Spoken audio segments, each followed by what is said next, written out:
Hello, everybody. Scott Golden here with the World Class Championship Wrestling Review Series for the 30th of November, 1985. We are fast approaching the end of yet another year here in World Class Land. And we will move on to, like I said, the last episode of November. 4 episodes in December, and we're into 1986. I'm a little nervous about going into 86 because, well, there are some good things, but I believe things start to track downhill. Gino Hernandez passes away, and Kerry Von Erich has his motorcycle accident where he loses his foot, all in 86. So it's going to be different. Newer people here a little bit, as we see Lance Von Erich make his debut. He is the cousin of the other Von Erichs. We also see a newcomer in Mark Youngblood. I believe the Youngbloods end up being the tribal nation in the GWF some years later. I could be wrong on that, but Native American fellows who are well liked here in Texas. We also see Jack Victory back in action, but newer talent, a sign that things are changing. We do see some returns in December, but we're not there yet. Youngblood, a little taped up, a little bit,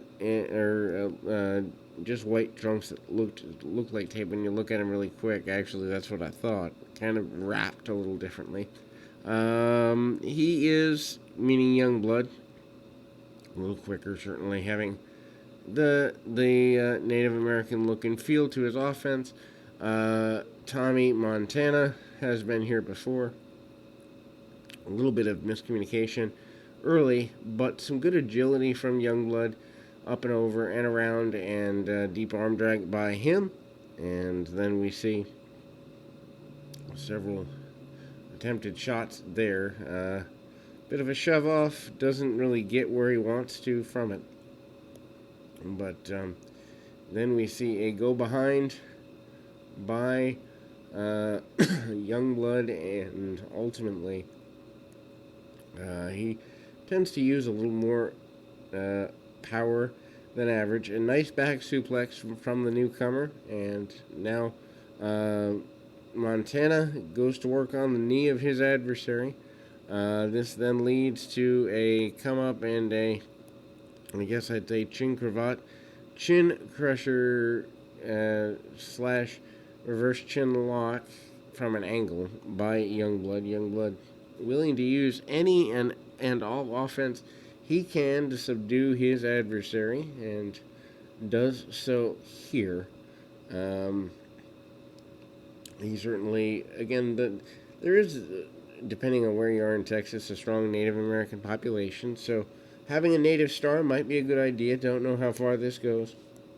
I don't remember if I see him much in December, but, basic match, back elbows and the like by Montana. Montana has not had the best television win-loss record, so, him kind of getting away from where he wants to be in his career is certainly a thing, including the loss of this match. Youngblood able to gain, I wouldn't necessarily say a surprise victory, but a big chop and then a flying, I guess, elbow drop for the victory by Youngblood. We move on to what's now becoming a bit of a regular in the area, and that, of course, is Jack Victory against David Peterson. Peterson, I believe, has one victory on television. Not, an outstanding fellow, but certainly not foreign to victories, and he has been on stadium shows and the like, so that's always enthralling and entertaining for people when they grow up, or they go up to larger shows. The breakdown, we do not see Gary Hart anywhere nearby. We do not see Percy Pringle anywhere nearby. We do see a decent drop kick from Peterson, and he goes to work on the arm. Victory again, so very agile, so very quick, quick to learn, quick to grow, quick not to waste much motion in the ring. Body slams and the like. Misses a leg drop, a little early there for that, but back to the arm goes Peterson. Peterson works the arm for the next several minutes. Victory always able to come up with some sort of singular strike or combo of strikes to get him going where he wants to go there. And attempted roll up 1, 2, and 3. Actually roll up out of nowhere on Victory. But actually only gets the 2 count. Referee seems to signal for the 3, but is not a 3 count there. And as I look at my notes, I was fooled even when I'm reading the notes back. So, kind of those teasers that are there can sometimes be overwhelming. Several times, Peterson out the back door, continuing to prove that he has what it takes. There's actually a victory for Peterson here, though. He does everything he can to get things going, including a large drop kick. And obviously, referee happy with Peterson, at least to some degree. And Victory is less than happy with the way things are going for him. He wants another option and another shot at Victory. Not today, though. Then we move to a tag team affair. Rick Rude and the Missing Link, two members of the stable of Percy Pringle, the dynasty of Percy Pringle, against Mantell and Brian Adias. Johnny Mantell, Brian Adias. Scott Casey says he wants a shot at Rude and among other things, and he basically would not want to be, at least in a kayfabe position, in Percy Pringle's position, as he has to try and control the Missing Link. Akbar couldn't do it. Gary Hart couldn't do it. I don't think Percy Pringle's going to be able to do it, but he tries here. Amazing that the Link kind of goes in and out, comes back, and does what he wants to do. Adias, a good challenge for Rude. You see Rude moving up the card here. Interesting that, Rick Rude with power moves and lots of struts shows that he has the ability to be the top heel in the area, but it is Lance Von Erich and Gino Hernandez in your main event momentarily.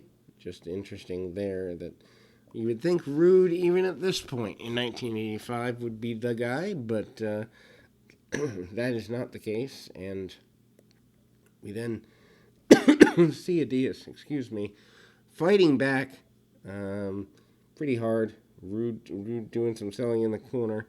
Only held up by the ropes, actually, in that particular exchange. And Adias goes wild on Rude for a few minutes, kind of showing that he has the chops to handle the newcomer. Rude does become, over the next year, probably, I don't know if I'd say the biggest star in the area, but certainly one of the bigger stars, one of the main guys. Eventually, the Missing Link used as a bit of a battering ram in the match here, an offensive weapon, so to speak. Tag off to Mantell. Mantell comes back in and goes heads up with the Link. Not particularly a good maneuver to go heads up with the Link, and then Link buries a headbutt right into the back shoulder area of Mantell. The cutoff by Rude and the Link in the corner is enough to give them an advantage for at least a minute.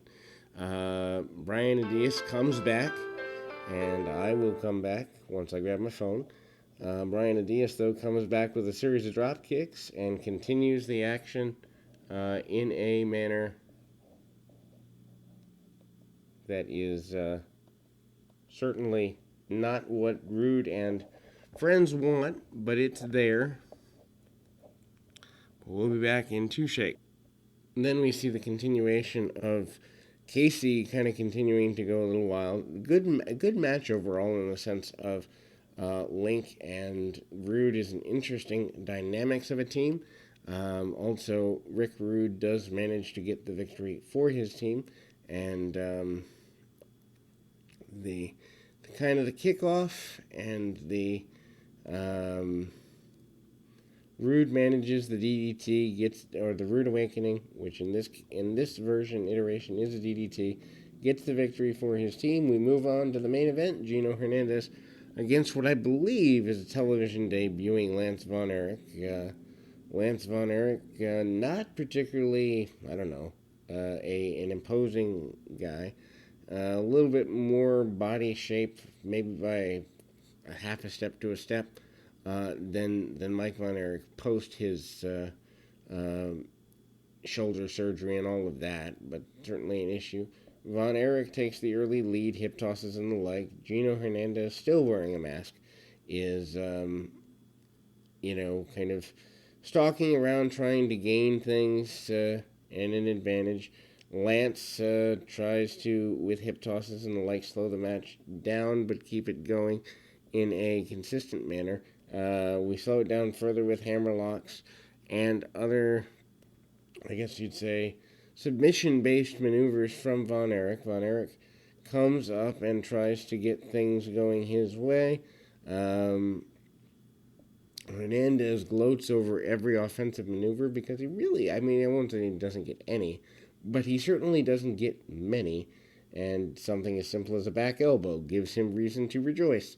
Big body slam by Lance Von Erich, and a drop of the elbow across the one half of the dynamic duo, and certainly Von Erich is not your typical Von Erich, a little more pensive, a little more nervous, cut off by Gino, and blocks the sunset flip, doesn't get what Lance Von Erich wants out of that. It is very clear that Hernandez is leading the match. It's also very clear that they are trying really hard to get the Von Erich nature of things over. Von Erich does go for the mask of Gino, and obviously he does not want that mask removed. It's partially out of the way, and there's a roll up. 1, 2, 3. Gino Hernandez, protecting the mask, manages to lose himself a match in the process. Lance Von Erich is successful, and we move on to December here in 1985 in World Class.